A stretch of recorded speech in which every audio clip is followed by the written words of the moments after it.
So another thing that I wanted to explain to people that I think is often confusing for people is what is a peptide and how is it different than any other pharmaceutical drug? And the best way to answer that question is to describe physically what a peptide is. So if you can imagine a protein, so a protein is made up of a sequence of individual amino acids, and oftentimes proteins can be 500 amino acids to thousands of amino acids long, and they create a molecule, and the molecule folds onto itself and it creates a structure, and that's what gives function to the protein. So what a peptide is a peptide is a chain of amino acids that's shorter than a protein, but it's still a chain of amino acids. So it might be 20 to 50 amino acids long instead of hundreds of thousands, which is the only difference between a peptide and a protein.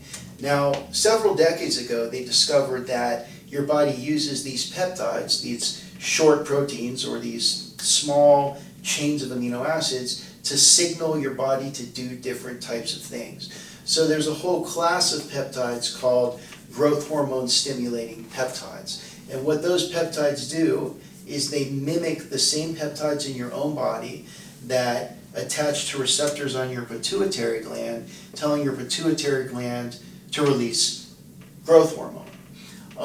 The way that, if we're talking about the weight loss peptides, these are peptides in the same description. They're very similar. These peptides mimic peptides that your body naturally produces to tell your brain that you're not hungry anymore, that your stomach is full, or that you're not hungry anymore because you have enough blood sugar. So they're all the same type, they're all in the same class. And the reason why I'm talking about this in the context of safety is that if we talk about growth hormone stimulating peptides, so people, it's been popular for bodybuilders and for people who are health conscious to inject growth hormone and cycle through that as a part of their regular routine of using things to enhance their body. The problem with that is when you use growth hormone from outside the body, you're injecting yourself. That creates a blood concentration that's much higher than your body would ever do on its own. So you're getting outside of what we call a physiological range of growth hormone.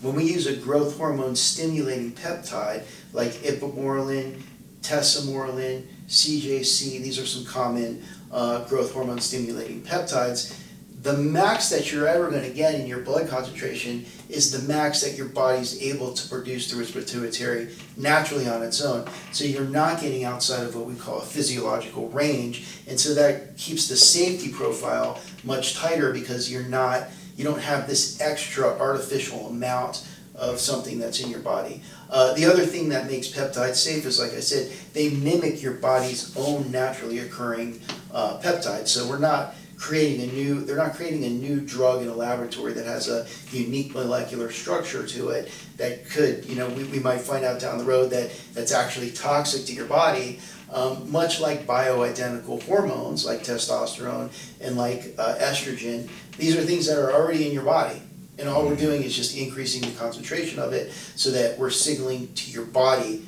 to produce more, or like I said, in the case of the weight loss peptides, signaling to your body to signal that it's full, signaling to your body to produce more growth hormone instead of just introducing these things as unique pharmaceutical molecules, which might be unsafe.